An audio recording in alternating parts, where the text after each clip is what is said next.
خيرا إن شاء الله. بسم الله الرحمن الرحيم. الحمد لله رب العالمين والصلاة والسلام على رسول الله وعلى آله وصحبه وسلم تسليما كثيرا. أما بعد. Assalamu alaikum wa rahmatullahi ta'ala wa barakatuh. I'm not sure, I can't remember if we introduced this book to you or not, or mentioned this book or not, but I'll mention it again tonight, or if it's the first time. A book that's called اقتضاء العلم العمل. اقتضاء العلم العمل للخطيب البغدادي، تحقيق محمد ناصر الدين الألباني رحمه الله، الطبعة الشرعية الوحيدة، مكتبة المعارف للنشر والتوزيع إلى آخره. The book is called اقتضاء العلم العمل. And alhamdulillah, I also have the translation of the book, which says knowledge mandates action. Knowledge mandates action.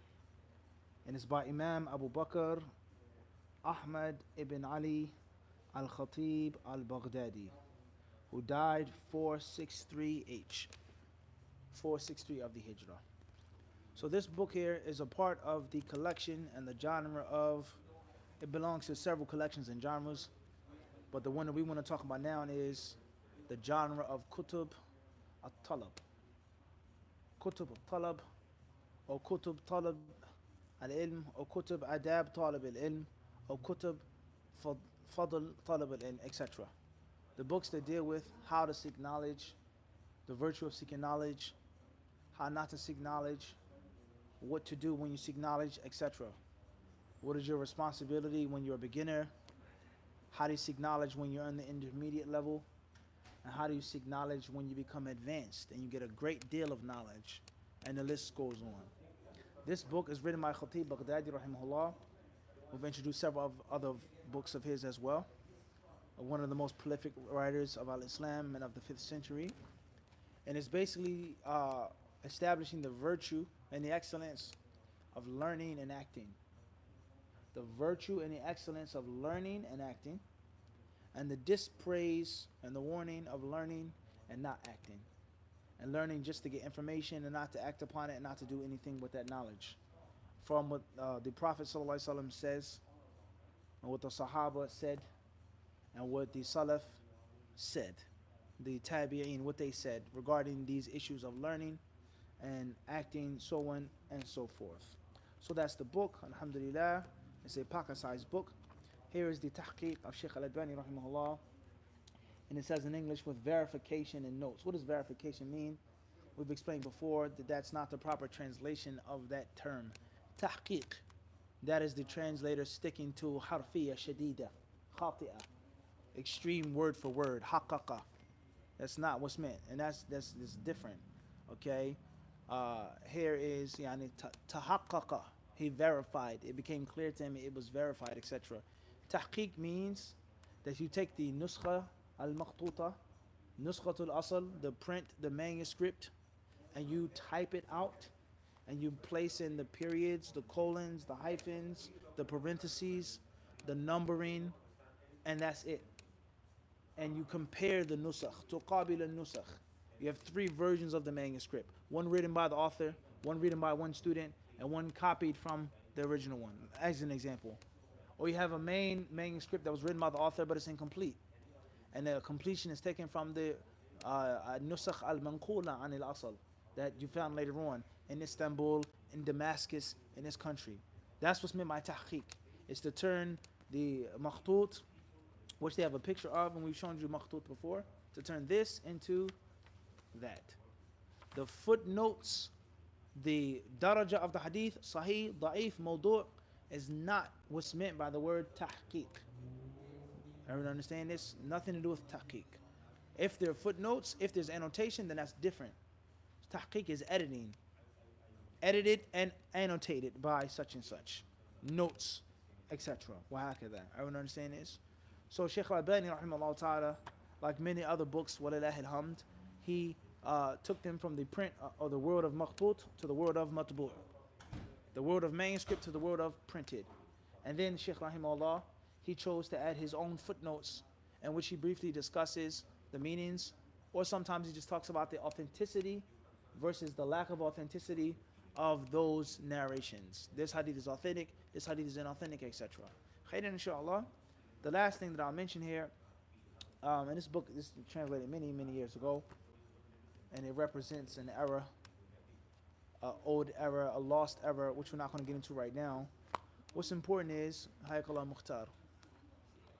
Wa alaikum salam. What's important is that we've discussed before some of the problems and some of the confusion that's going to take place from Khatib al-Baghdadi or Ibn Rajab and Sheikh al-Albani. The concept of hadith only being sahih, no da'if hadiths, no weak hadiths. Weak hadiths are useless or baseless. A book is refuted and thrown out because it has weak hadiths in it. How can that be when you're coming behind someone like Al-Khatib al-Baghdadi who mentions ma habba wa dabba? All the narrations, Isra'iliyat, fabricated narrations, Athar Mawqufa, which are presented as marfu'ah, etc. So it's going to be a crazy clash and a major impact between two different worlds of Khatib al-Baghdadi, Ibn Rajab, Ibn Qayyim, Ibn Taymiyyah, and Sheikh al-Albani with regards to hadith da'if, hadith sahih, and the problem and the people thinking and misrepresenting the way of the ulama and ahl al-hadith with regards to can you or can you not use a da'if hadith. And that's going to cause a great deal of problems as we've explained before. So be mindful of that if you read this book. All right? Khairan, inshallah ta'ala.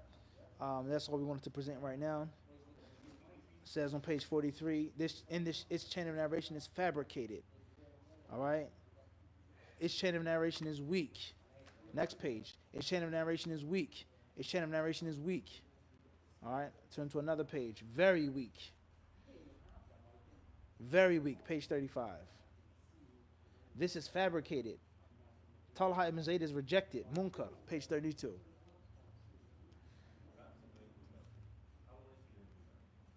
Page 25. Fabricated. Page 24. This is a weak mawquf narration. Page 23. This is a weak narration. This is a weak mawquf narration. Page 22. This is a broken. This narration is broken. There's no and we can go on and on. This chain narration is suspended, mawquf, and broken, munqati. So how does that go along with the whole concept of the idea that there has to be the sahih version versus the da'if version? And there's only sahih hadith. And the ulama and ahl sunnah, ahl hadith, and the people who follow salaf, they only mention weak sound hadiths. They only use sound hadiths. They only deal with sound hadiths. So now something isn't wrong. Sheikh al-Albani is right. Abu Bakr al-Khatib al-Baghdadi is wrong. Abu Bakr al-Khatib al-Baghdadi is right and Sheikh al-Albani is wrong. Or there is a difference and there's tafsil, detail, or there are different madhahib, different schools of thought and using them. But the differences and the tafsil, the details cannot be used when a person says this is the way of Ahl Sunnah. And any book that has weak hadiths is what? Discarded. Now we have to what? Pick and choose a side. And that is what has been done. And that is the message that has been created and propagated for many, many, many years.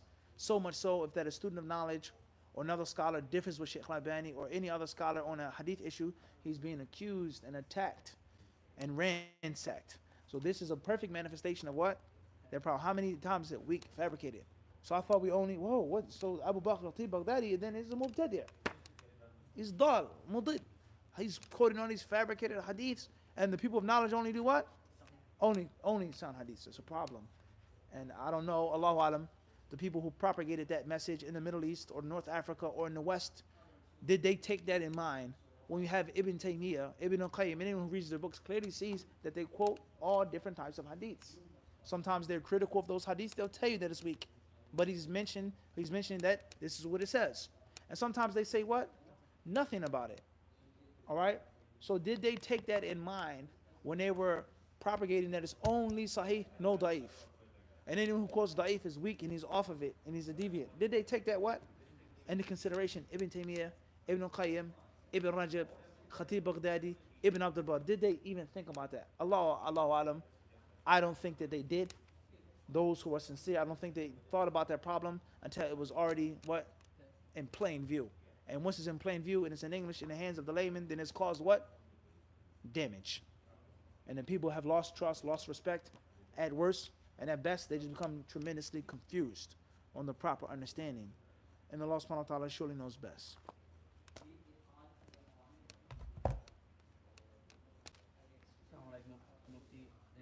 JD from Toronto, Canada. What type of relationship my kids and I should have with my gay brother, and how should we interact if he has his boyfriend with him? Should our children be in a relationship with them, or should they be avoided? Should they be avoided? Social interaction in the light of The parental. question is from Canada. With regards to someone asking what relationship should their children have with a gay uncle. A gay uncle who has a husband, who has a boyfriend, and it's in public and so on and so forth. We know that the Quran and the Sunnah, we learn from those two sources, is that it's permissible to have a relationship with a non-Muslim, a relationship of blood, a relationship of business, and treating people in a proper, honorable, and respectful way. If you don't share faith with someone, doesn't mean that you mistreat them and wrong them and oppress them, etc. We know that. All right, regardless of their religion and of their practice.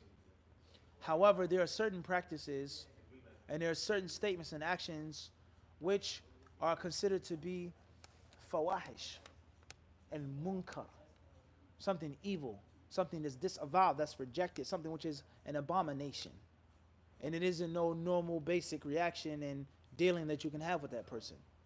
So, I have someone who's a non-Muslim who does business with me. We trade cars. We sell cars, buy cars from each other. That's one thing. Hey, how's it going, Mufti? All right.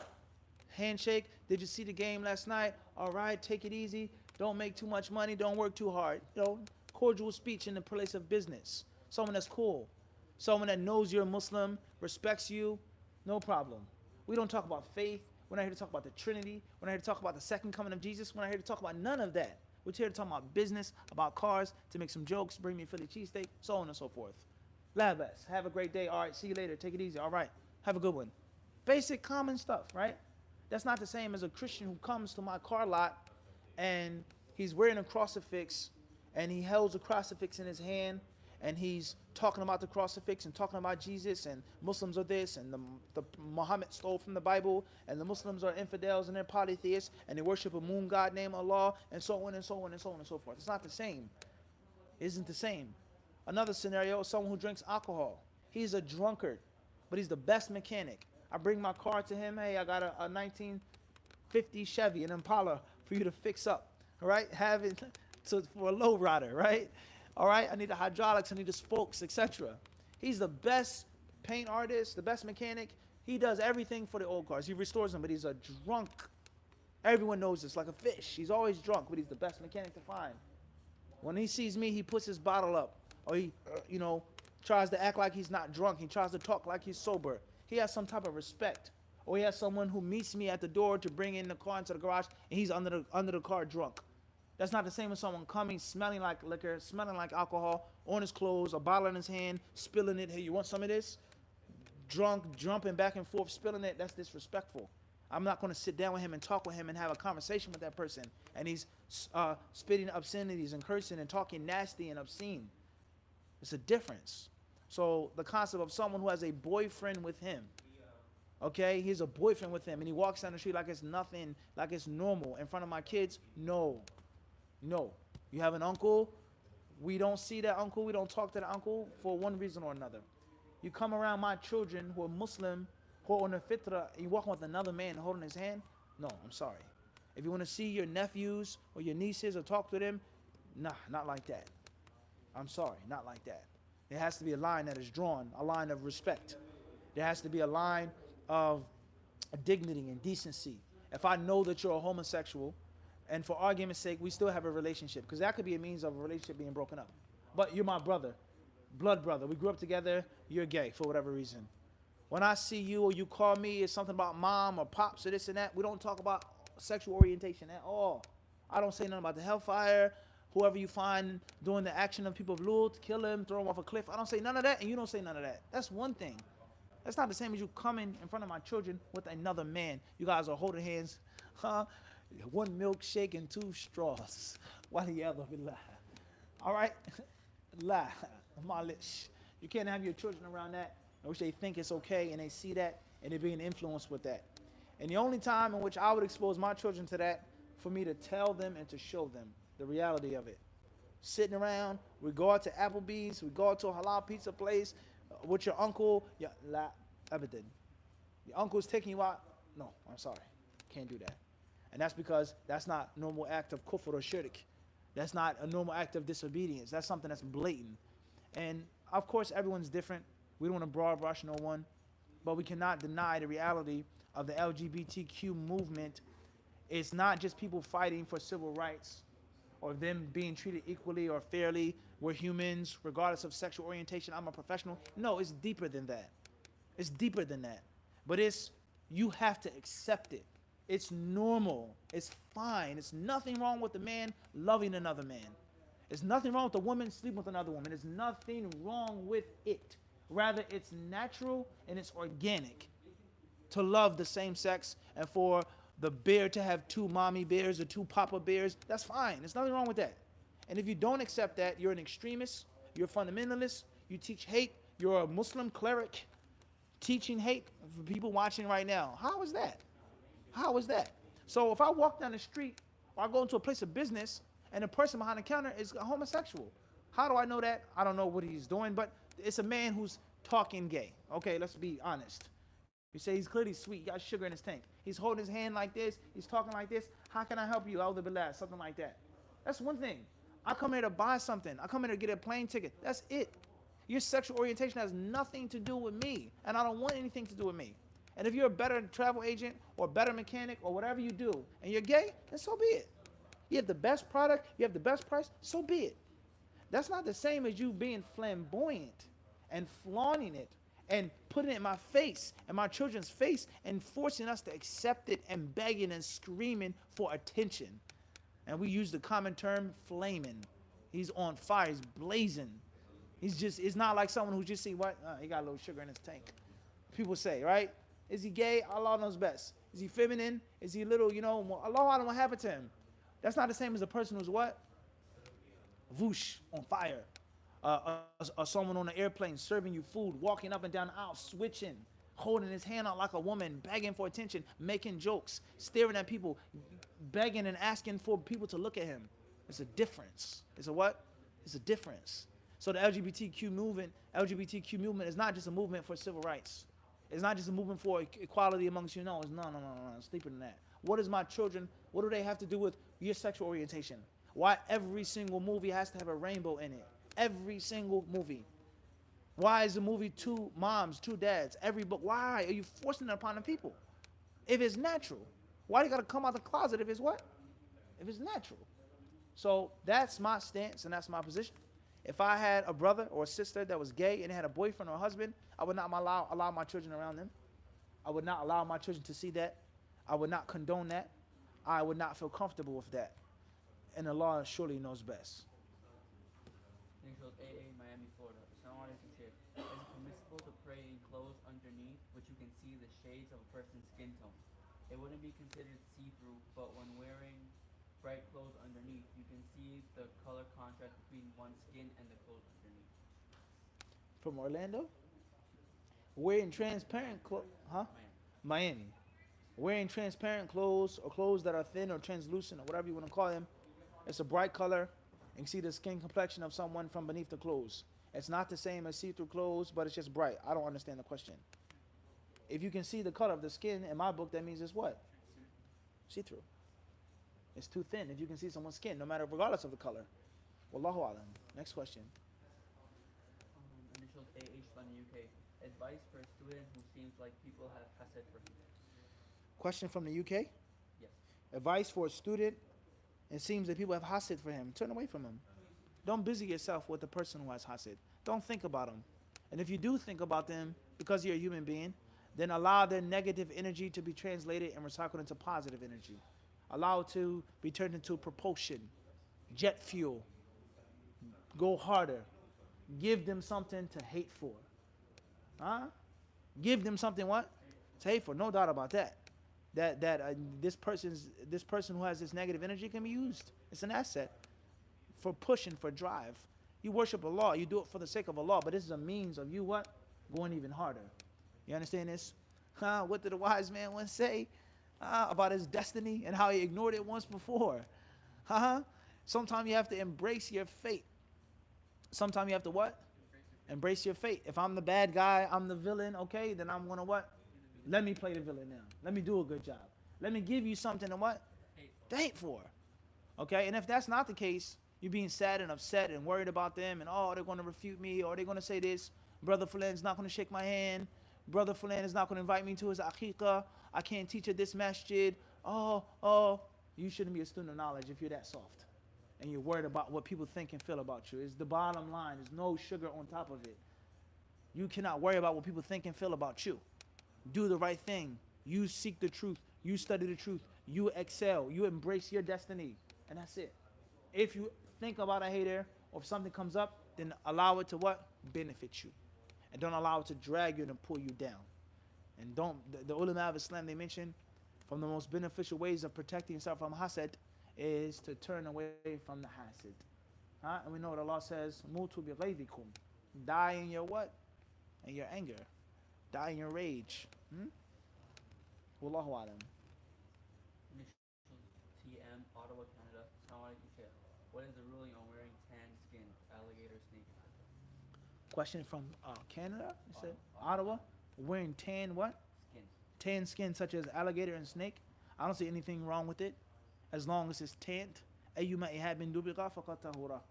long as it's tanned and treated, I don't see anything wrong with it. That's the opinion that I choose and select. Wallahu alam. Safest thing is to avoid it. And the safest thing is to wear leather or hide or suede or these things that are tanned and treated of animals that are lawful to eat. Lamb skin, cow skin, so on and so forth. That's the safest thing to do. But I don't see anything what? Wrong with it. Wallahu alam. Abu Hassan, UK, Leicester, ruling on reading Harry Potter. Question comes from Leicester. I believe that's how they pronounce it.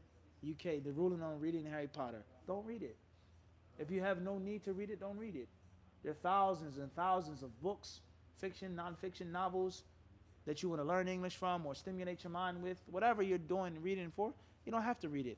You don't have to read it.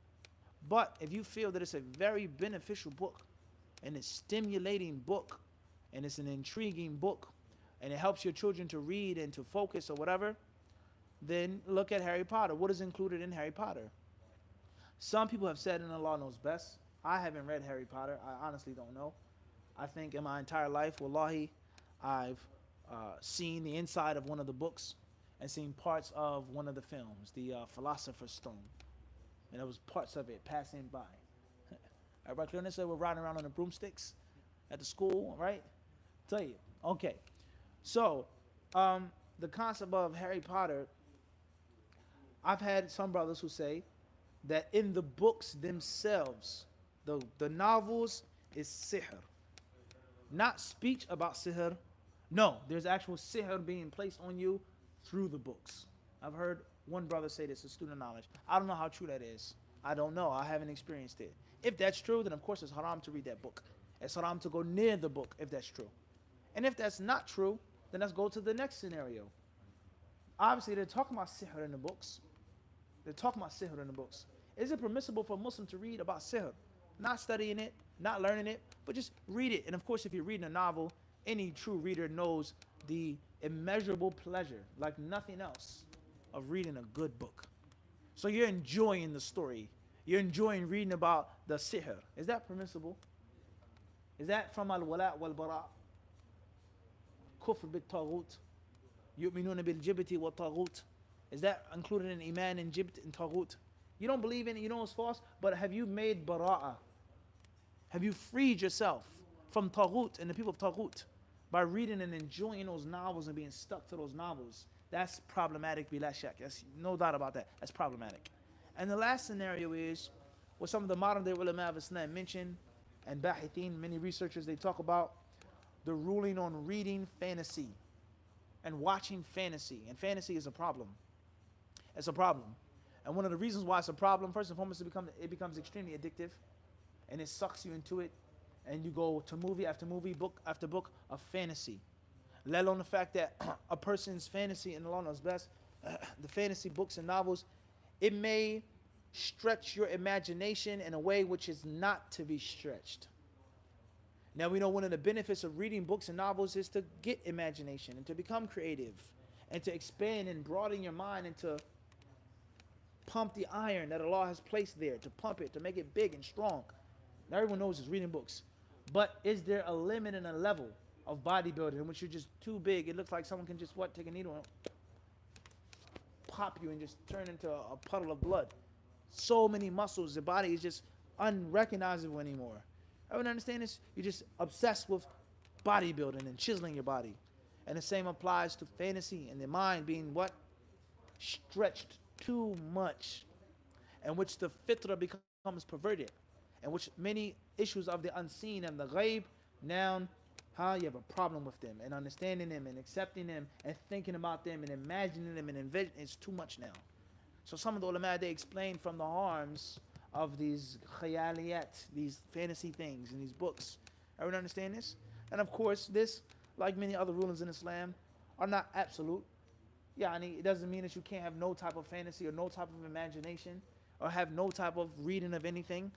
But the concept of it is a major culture behind it. And before you know it, everything starts to what? Become like a movie.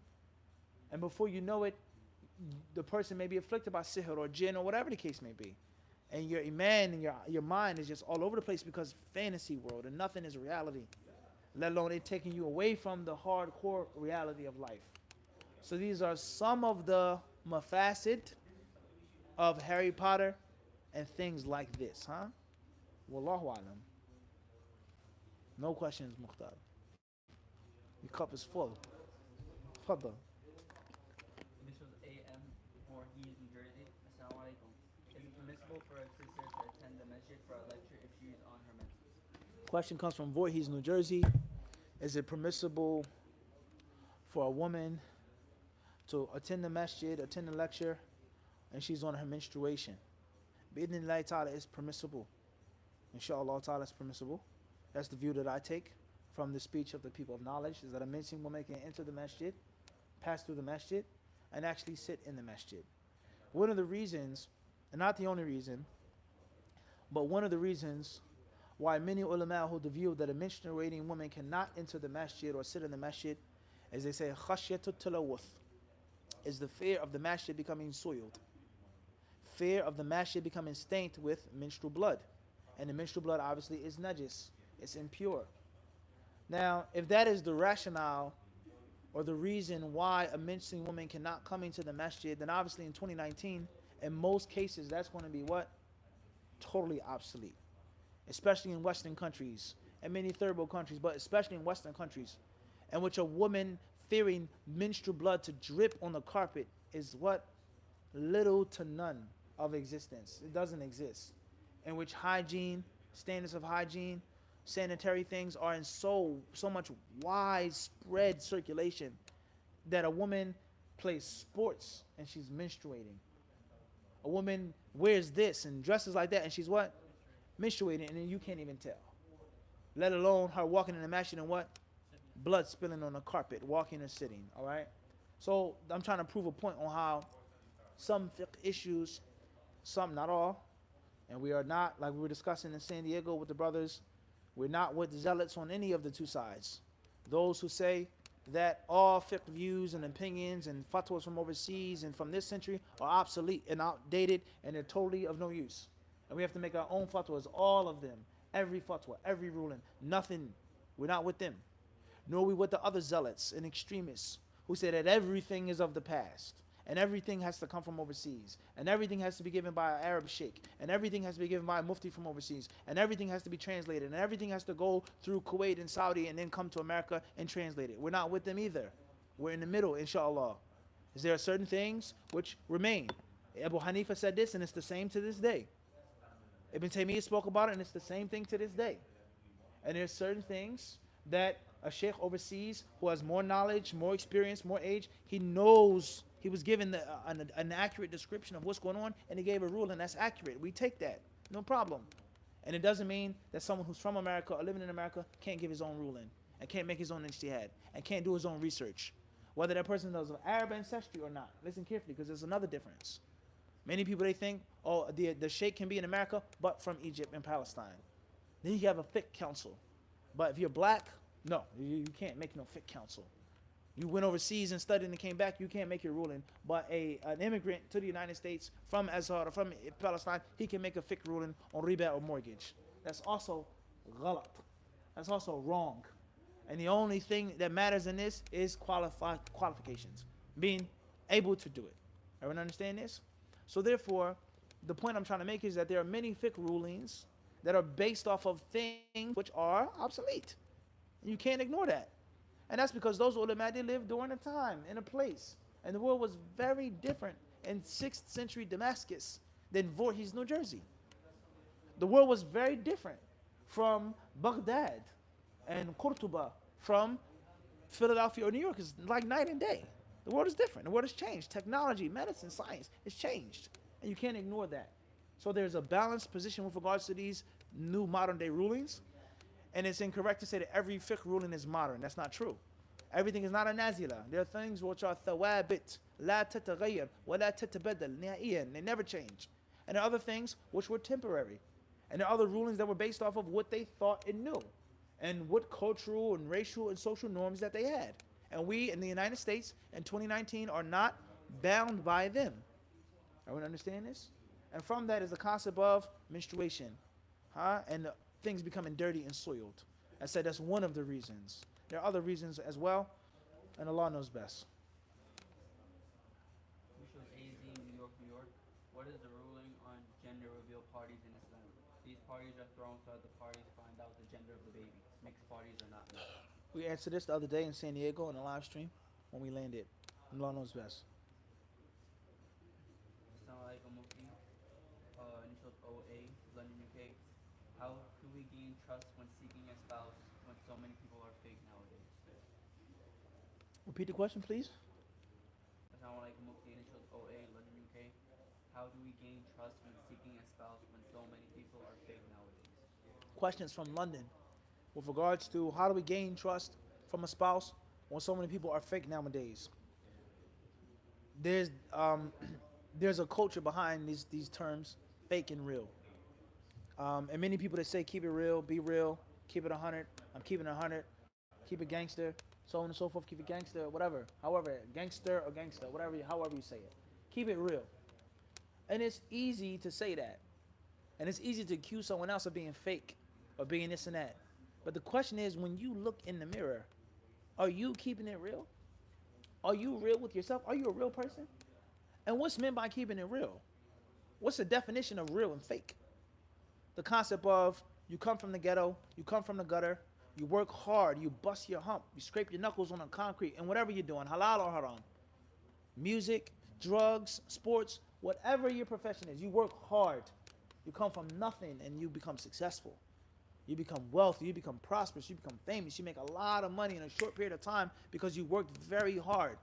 And then you leave the ghetto, you leave the gutter, you relocate to a different place, to a better location.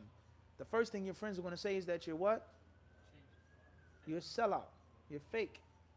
Uncle Tom, whatever they use, they say you're fake. You ain't keeping it real. What's keeping it real? Staying in the ghetto where bullets whizzing past my head, ambulances, my children aren't safe walking to the store. Is that keeping it real? For me to have millions of dollars on my bank account and live in the projects? Is that keeping it real? What's your definition of real versus what? Fake. So there's a huge problem that many of us have. Calling other people fake and claiming to be real. Everyone understand this? We have to be mindful of that. All right? Or they say, oh, Fulan got shot, or this person, it did this, or they beat this person up. Man, it got real. It got real. If I was there, you don't know what you would have done. You were not there. The adrenaline was not running through your veins. You do not know what it's like. You see it in a movie, a gunfight, when there's a bullet whizzing past your head. You know how fast the bullet travels? How many yards it goes per second? And do you know why it burns so much when a person gets shot? They call it heat, because the bullet is cool, but it was moving so fast. There's so much velocity that it picks up friction. And by the time it lands on its target, it is scorching hot. It's easy to say, keep it real. I would have done this, but you weren't the one that was getting shot at. So you don't know what it's like to be shot at, all right? You don't know what it's like, okay? And me personally, I spoke to a brother once. Well, yeah, I guess he's a brother, inshallah. He's in Vietnam. He survived. He was injured, shot. He came back to Philadelphia, and he said the first time, he says, my first firefight, the first time it was live ammunition being shot at us from the Viet Cong and the Viet Minh, he said, I wet my pants. The first time in which we got into an actual encounter with them, he says, I immediately urinated on myself. And he lived, he survived. Allah, how many people he killed, but he kept it what? First time when you have a bullet zipping past you, a machine gun, mortar, bombs, grenades being thrown at you. So I peed on myself. How many people can say that? That they've actually been in a real gunfight. Not a movie, not a rap video, but someone who's actually shot at you several times. How many people can actually say that? That you've been stabbed. You know what it's like to get stabbed with a sharp knife. Who can actually say that? Most people haven't even been in an actual fist fight. They never actually got scraped up. You know what it's like to get your eye lumped up or blacked or your nose broken? Have you ever had a busted lip? Some of you young brothers, well, if I ask you, have you ever been in a real what? A scuffle, a fight? Most people today, what? No. They never even been in a real fist fight, let alone what?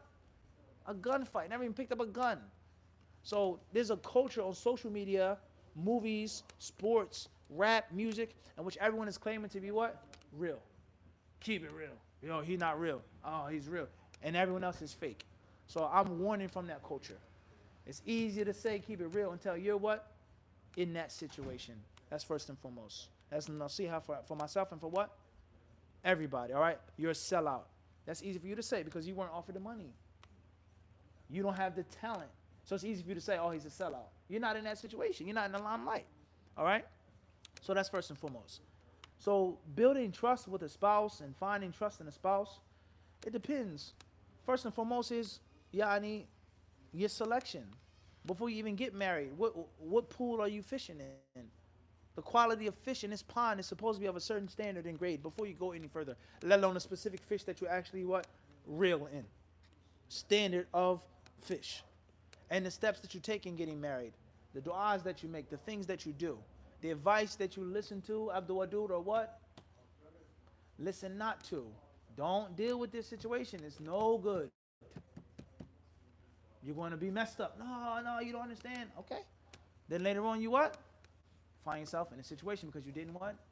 You didn't listen to close people that have a sincere love for you, that can see things that Allah didn't allow you to see.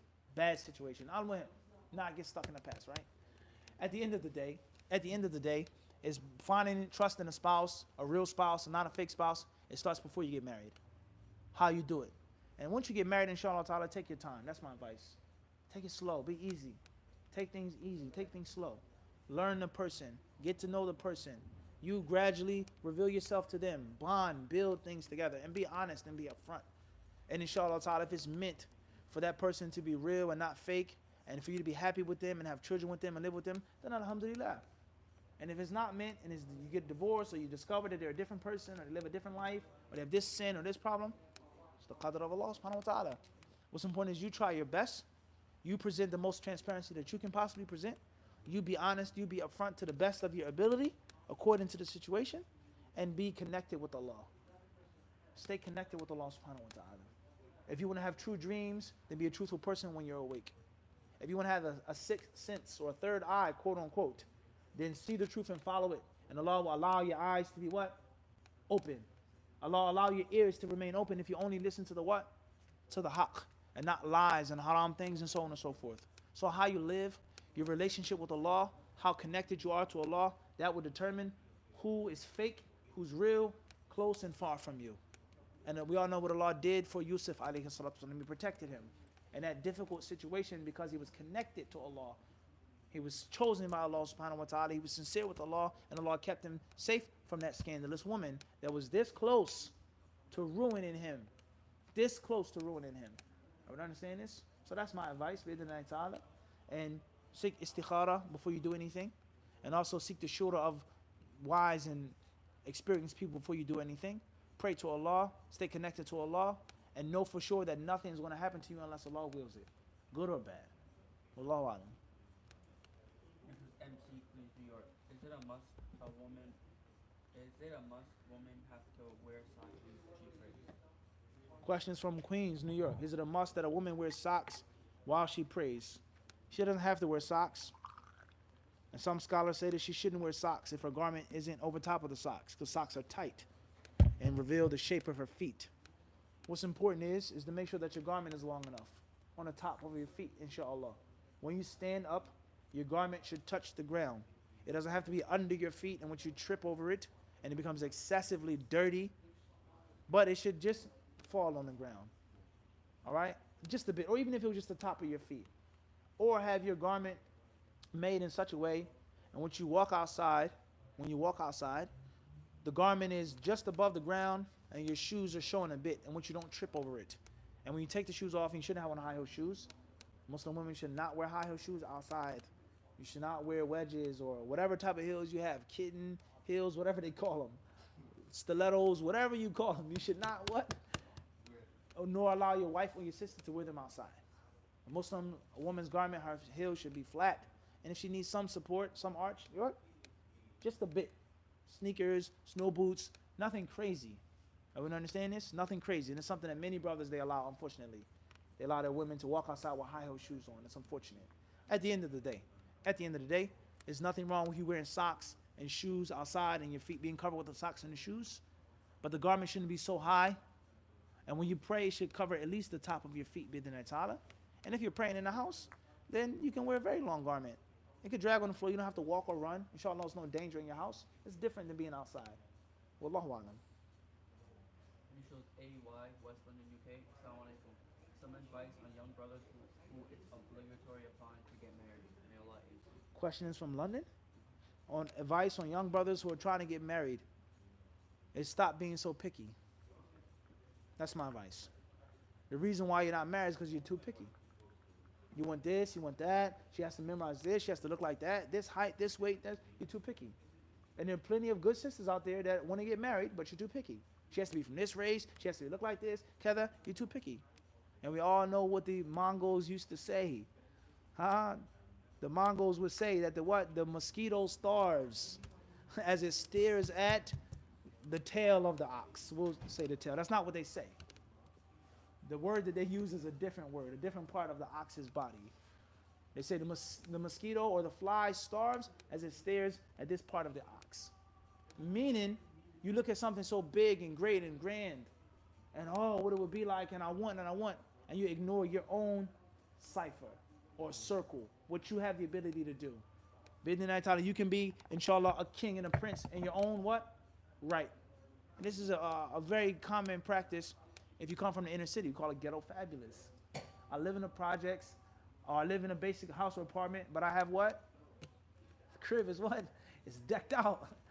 Right or wrong? You got all the entertainment systems. You have what? An abundance of food, an abundance of drink. Yeah, you may go into, this is a reality. I'm not being funny, this is real. You may go to suburbs, some expensive place, and it's freezing cold in the winter. It's drafty. It costs an arm and leg to keep warm. Going to projects is what? As soon as you step in, what? Take off all your shirt. You can wear a short sleeve shirt in December and February. You cut on the hot water, it's what? Scalding hot. Everything that you want and need is what? Is right there. All of the stuff, brand name, whatever you want, is right there. And there may be someone who lives in a huge, gigantic place in the suburbs that suffers. It's cold, it's hot in the summer.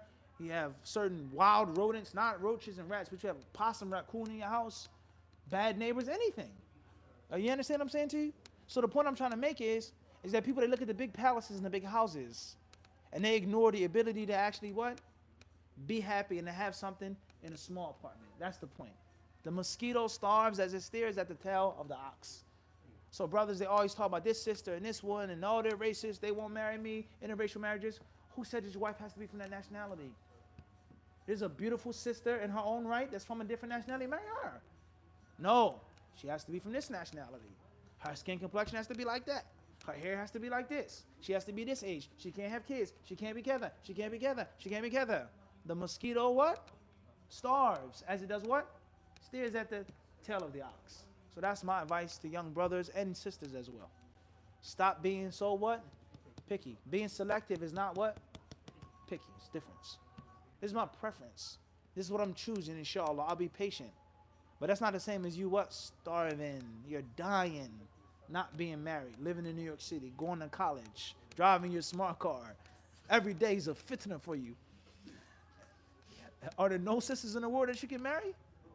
No. But the one that you want, what? And that's because you have to realize is that if you're getting married to someone, in most cases, and the law knows best, not all, but most cases, you're not just marrying a sister, but you're marrying a family as well. And the family is marrying you. So the young Yemeni sister, she doesn't mind marrying someone from a different country. She would prefer someone that's not from Yemen. But her father, what? Would he say what? Forget about it. Don't even think about it. So you keep waiting, this time goes by, inshallah, I'm going to try Laylatul Qadr. And next thing you know, the mosquito keeps what? Starving. And the ox does what? Keeps eating and flicking his tail, getting the bugs off of him. So that's my nasiha. And with Allah is all success. How much time for the Iqamah, Mukhtar? 10:15? Tayyib, faddal. You disagree with that at all? Or you feel that's reasonable? Jazakallah khairan. Others may differ. Initial J, Philadelphia PA. Would you agree that memorizing the 40 hadiths as one of the things as a beginning student of knowledge to memorize? Questions from Philly. With regards to a beginning student of knowledge, memorizing 40 hadith, should that be something that he or she starts off with? Yes, inshallah. As long as you have the ability to do it, you can read it properly. You know the basics of reading and memorizing it, labas. Yes, of course. Staple. Initial DA, Minneapolis, Minnesota. How does a sister with no family find a spouse without falling into haram? How does a sister without no family find a spouse without falling to haram? Previous advice. Don't be but so picky. Don't be but so picky. There are many brothers out there. Selective? Yes. Cautious? No problem. Yes. Picky? No. Everyone understand this? So the concept of what is a good husband to you, and I'm not talking about nobody specific or anything, but what's his reality? He has to be Somali or a Muslim who believes in Allah on the last day and has good akhlaq and can give you the basic things, take care of you, and make you happy. You can't find a Somali brother of this age or this past or this marriage, this tribe, then you'll what? You'll starve. You're going to let your father tell you who you can't marry, and you're a grown woman that's been married before, you have children. You're a grown woman, and you're letting your father tell you, micromanage everything in your life. And he's claiming that's his Islamic right, rejecting this brother and that brother and this brother just because of race or just because of this. And you allow it to happen? Can't blame no one but what? No one but yourself. So what's important is if you want good, and you have a sincere intention, and you connect yourself with Allah, and you try to do the correct steps, you enter the house through its front gate, as Allah says in the Quran, bidnillahi ta'ala, you'll have success. And if you have a whack intention or crooked intention, that's a different story. Or if you're just too foolish to understand the basic things to do, then you may fall into something. You may fall into something. But many brothers and sisters today, they're too picky when it comes to finding a wife. And Allah knows best. Initial DA, Minneapolis, Minnesota. Assalamu alaikum. What are some steps you can take to love Salah? What time is the Iqamah? What time is it now? No, sir. In 8 minutes? Okay, inshallah, we'll stop here tonight. Bidnillah. And hopefully we'll take this question in our next session. Sallallahu alaihi wa sallam wa barak ala abdi wa rasulina Muhammad. Thank you very much for tuning in.